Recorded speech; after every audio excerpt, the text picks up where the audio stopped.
5 minutes after 9 o'clock. Thank you for tuning in to WOCA this Monday morning. One of my first jobs, actually several of my first jobs when I was a young guy, were in factories up in New York. And I remember going to those factories, and in my mind, I was doing something no different than what my grandfather had done. I remember stories of my grandfather having been in factories. My dad was a police officer, so he was, actually maybe when he was young, he had some factory work as well.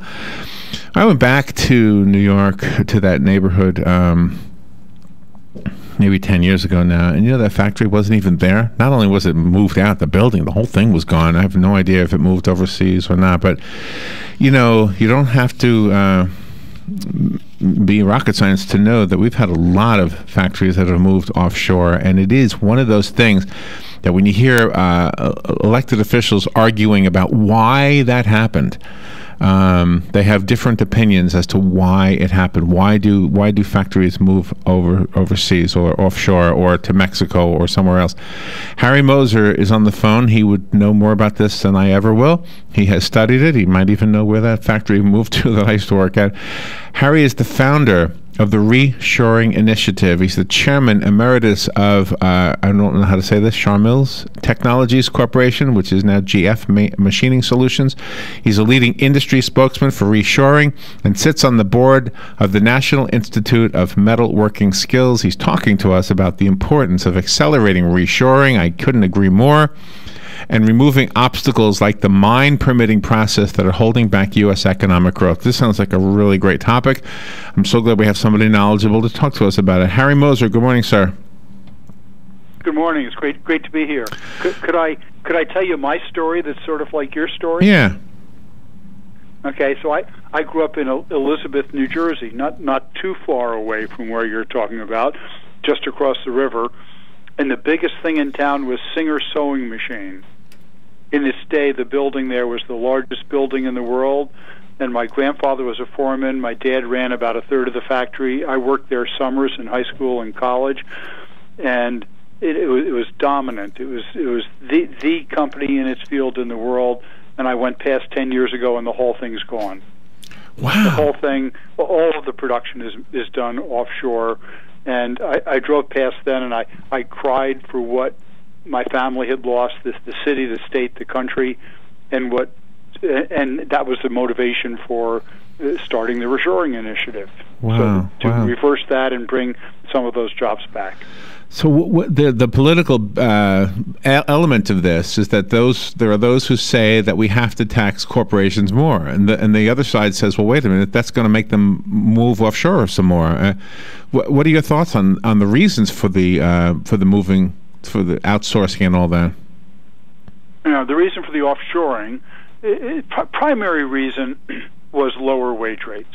The consumer wanted to buy the product for the lowest possible price, and with wage rates very low, 10 cents an hour, 30 cents an hour, you could make the product for less in China, India, Mexico, excuse me, than you could here. Right. So the tendency was for the work to go offshore to meet the demand of the U.S. consumer. Are there any statistics out there anywhere that, and I'm guessing you have them probably at your disposal, that would indicate how much more we would pay if things were made here? I remember hearing this one time about cars, I think, that it's not that much more that we pay if American workers make products than we pay. It's not that much difference. Is that accurate? Yeah.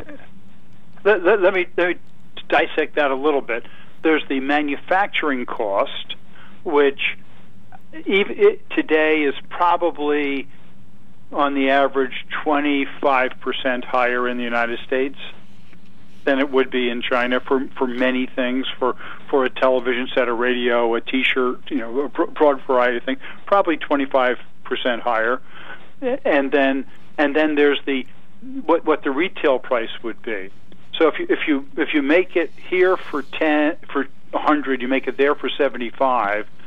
To get it here, duty, freight, packaging, carrying cost of inventory, intellectual property risk, opportunity costs, all kinds of things, takes that 75 up to maybe 90 or 95 when you count all those factors in. So even though they could make it, even though their wages are 20% as much, and they can make the product for 80% of our manufacturing costs, the selling price would probably only be 5 to 10% difference. Oh wow, that is and that didn't even occur to me about the. And what about the taxes that we pay for imports? Does that add to it as well? Well, the duty is part of that. Oh, okay, that's part of that number. The gap. Okay. See, yeah, that's in there. And unfortunately, the TPP, the Pacific Trade Agreement, will tend to reduce those duties and make the U.S. even more susceptible to offshoring. So are corporate taxes something that we need to be concerned about? Are they good or bad as far as reshoring or offshoring is concerned? Well, corporate taxes in the sense of corporate income tax is clearly companies try to minimize all their costs. And if we impose a significant corporate tax rate, they will tend to go where the tax rate is lower. And our corporate tax rate's about 35%, and most countries are now about 22%. And so, and it isn't that you really have to get the companies to pay less. We have a nominal rate of 35%, but the average effective rate is more like 22%, and the difference is all kinds of special deals. And so many people would say, get rid of the special deals, take the nominal rate down to 22%, and then companies will look at it and say, yeah, that's not so bad. There are certain things that I'm guessing you can't get offshore, but you can outsource in a way by having illegal immigrants, and I'm not trying to bring that topic into this, but I'm just guessing like the mining industry, the farming industry, you can't outsource them. I guess you could outsource farming, but you can't really outsource mining. But still, you can get people. Well, actually, that's one of the topics we'll eventually talk about. We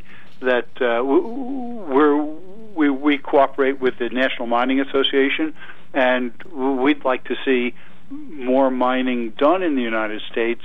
And one reason we're not having more mining here is that it takes 7 to 10 years to get the permitting process completed to be able to start the mine, whereas you can do it in 2 to 3 years in Canada or Australia. So, really? So yes, mining has been offshored, partially because of too much bureaucracy in the U.S. government, and minimizing that bureaucracy will help to bring the mining back. There was a story this morning, I think the country was Mongolia, where the story was actually about Burger King announcing that they were opening up a restaurant in Mongolia, but the bigger story is the reason why fast food restaurants, Burger King being one of them, is because Mongolia is, I think it was Mongolia, I might have the wrong country, but we're starting to mine for copper and gold, and they were starting to make a lot of money in that country because they were doing it.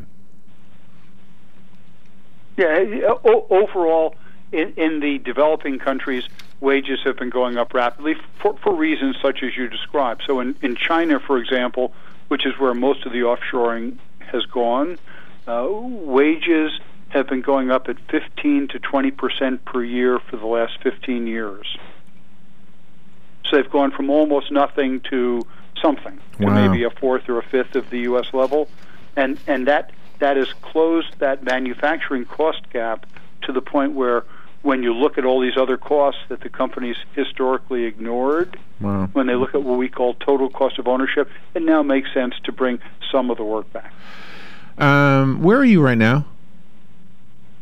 Kildare, a suburb of Chicago, northwest suburb. Okay, so Chicago would be a heavy union area. We are not a heavy union area right here. And so hosting a radio show in an area where there's a lot of people who are feel very unfavorably about unions, I wanted to talk about that just for a second. My experience as a factory worker when I was a kid was that I was entry level right out of high school. I was working in factories. I made a pretty good wage. I had whatever dental and medical that they offered. I probably never used any of it, but I had it. and I got double time, I think it was, for overtime. It was really a good job, and it was because of the union. Now, a lot of people who are anti-union, and I get these calls all the time, they're probably trying to call in right now, but they will say that the unions were the cause for a lot of these companies moving offshore. Is there any truth to that at all? Yes, yeah, there is some. The unions certainly did a good job 100 years ago or so, and to get safe conditions, fair compensation, etc. But they also tended, in some cases, to go too far. Going too far. The hourly cost to have a worker in the auto industry at one time was $79 an hour for not especially highly skilled people, and it doesn't make sense. You can't survive at that. They tended to have work rules that made the factory inefficient. So a combination of the union going too extreme and making it too costly to operate here, and the companies sometimes being short-sighted and seeking out the lowest wage rate that they could find and trying to get away from those unions. If the two had been able to compromise and come to something that was fair to both, I think we'd have a lot more manufacturing jobs here today. So I wouldn't put it all on the unions, but they have to take some of the responsibility. That is probably the most level-headed answer I've ever had to that question. Harry Moser is our guest. We're talking about the importance of accelerating reshoring and removing obstacles like the mine permitting process, holding back U.S. economic growth.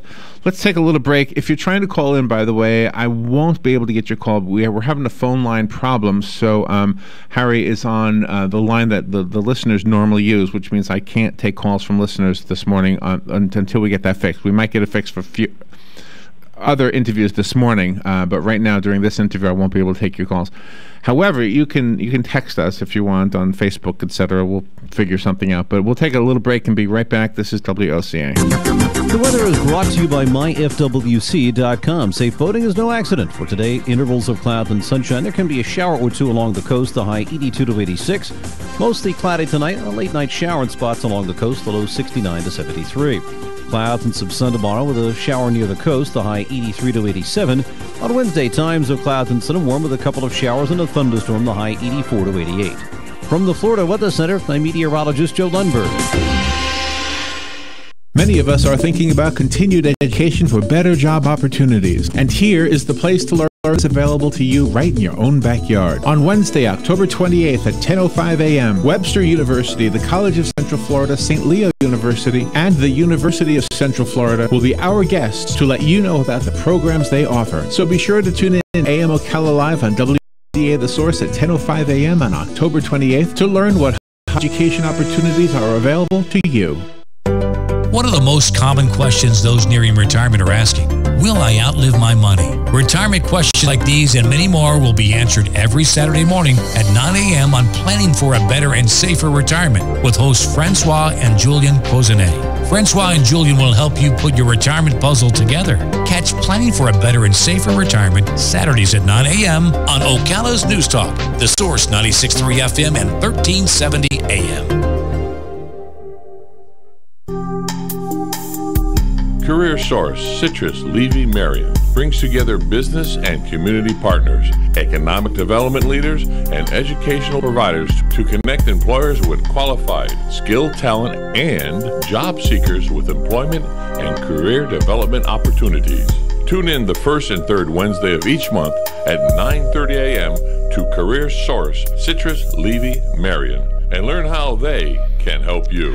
All right, 19 minutes after 9 o'clock. Thank you for tuning in. I think the first part of our discussion with Harry Moser has been kind of a thumbnail sketch, so I want to make sure we focus in on the primary thing that Mr. Moser wants to talk about regarding reshoring. There's a story this morning, real quickly, Harry, regarding the oil and gas rigs in the state of North Dakota. It says the number of rigs actively exploring for or producing oil and gas in North Dakota held steady for the third straight week. The North Dakota Industrial Commission reports 68 rigs in service as of today, unchanged for the last 3 weeks. They are really, I mean, their economy has boomed because of what they're doing in North Dakota. Correct? Shale. shale gas fracking has been huge for North Dakota. It's been incredible for the country, and it's more than just the dig, the fracking, the digging of the wells, etc. There's the making of all the equipment that goes into the wells. Most of that equipment's made in the U.S., and then because we have about the lowest natural gas prices in the world, we have had and are projected to have about $150 billion, that's with a B, dollars extra investment in refineries to process that natural gas into plastics, into fertilizer, into the things that we use in life, so to speak. And so collectively, that's hundreds of thousands of jobs. Wow, and some of the peripheral jobs as well. I mean, just feeding the workers is making money. Just the food truck, for example. I mean, it's all part of it. Yeah, in manufacturing, for every job in manufacturing, you get on average something like 1.42 additional jobs supporting them. The food trucks, the doctors, the lawyers that sue the companies, the whole thing gets there's jobs, a lot of jobs out there. So I guess I'm sorry, two questions in one. I hit the microphone. That's what the noise was. Two questions in one. Could a president make a big difference in the obstacles that are in the way right now? And are there reasonable concerns by the environmentalists? Okay, are we talking specifically about mining? Well, yeah, I guess or so. About manufacturing in general? Well, that's a good question to my question. I guess mining, yeah. Okay, let's start with mining and then go on. Could the president make a big difference? There are, I say yes. There are two bills, one in the House by Congressman Amodei that has passed, and one in the Senate by Senator Murkowski, which is still being debated. And when those pass and then they come to a joint bill, the president can sign it. And that signing that and implementing that will help to reduce the permitting process from the current 7 to 10 years down to much fewer years, so that companies will be much more willing to go ahead and develop mines in the U.S. instead of offshore. So that's something a president could do. Environmentally, the mining industry, I'm sure, had issues 100 years ago, like all industries had 100 years ago. But now they're very responsible. They've got the government looking at them. They've got somebody ready to sue them if they do something wrong. They're more personally. They have more feeling of personal responsibility than I think people did 100 years ago. So okay. I don't think environment's an issue. Okay, so in that way, I mean, going back to the just for a moment here, the influence of the unions. That is one good influence of a union. You would have miners who are having every safety precaution necessary in place. Yeah, and I'd say initially that was due to the miners, but now the government and our general legal institutions have taken over some of that responsibility, so that the union isn't as necessary. So for example, in the auto industry in the South, which is non-union, and if you compare that to the auto industry in the North, which is union, I suspect that the safety rates are just as good in the South, if not better, even without a union. One thing that I was surprised to learn, and I'm guessing I learned this from another guest, is that the very things that make our technology, the elements in our computers, are all mined. Everything comes out of the ground. And I don't know if they come out of the ground here or overseas, but we always think of mining as coal or oil. We don't think of it in terms of the elements, and I don't even know what to call them, but the pieces that make up the components in our computers. Yeah, no question. There's hundreds, I think, of minerals, but the National Mining Association, the group that has put us together, is responsible for minerals like copper and gold and iron and molybdenum, zinc, silver, nickel. materials that go into a broad range of, like you say, semiconductors, cell phones, jet planes, things we use all around us. And so while a company like Apple can boast that they're made completely in the United States, it's not completely true, because some of those elements come from mining that took place overseas. I parse that a little bit further. Apple claims that they are 100% designed in the U.S., but manufactured offshore. So almost all, not quite, but almost all the Apple products are manufactured offshore, typically in China by a company that we call Foxconn. Apple does have a factory in the U.S. that's making some of the Mac Pros, and they have a couple of other products that they've made here, but I think 95% of what Apple sells in the U.S. is manufactured offshore. Before we run out of time, what do we do as citizens? Do we write Congress? What do we do? Well, they could support the two bills that I mentioned. Write Congress in general is a good thing. For reshoring in general, if someone works for a manufacturing company and they know that much of the product that they're selling is now made offshore, then ask the management to rethink, to reevaluate that, and see if the wages have gone up high enough offshore, and if the costs and risks of moving the things here and the extra inventory and the inefficiencies in innovation of having engineering here and manufacturing there, if you put all that together, is it now time to bring some of that back? So I think that the people, the workers, the employees can take an activist role within their companies, respectfully asking management to make those reevaluations. The initiative that we introduced you to when we first came on the air, is there a website for that, so we can, for somebody who wants to dig deeper and educate themselves on all of this, is there information on that website?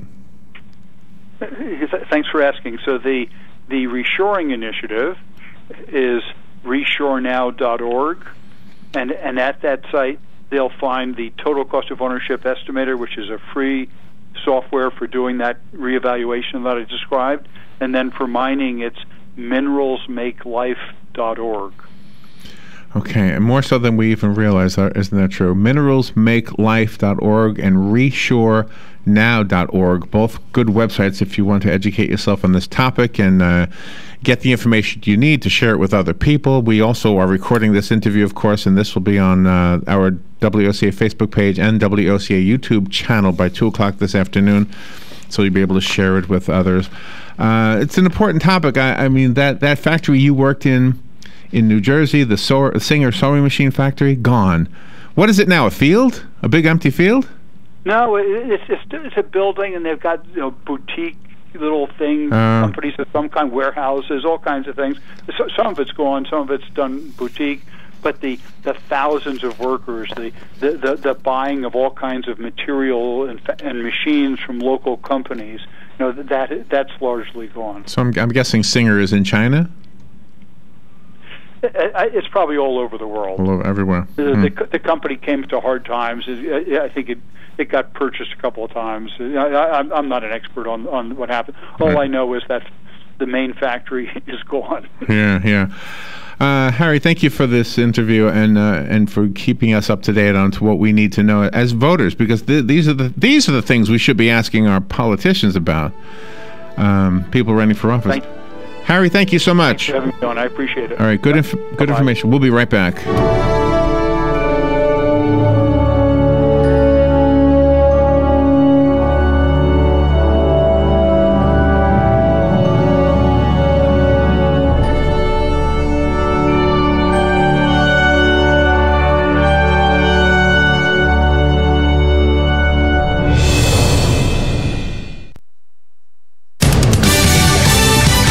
Street Radio, I'm Pat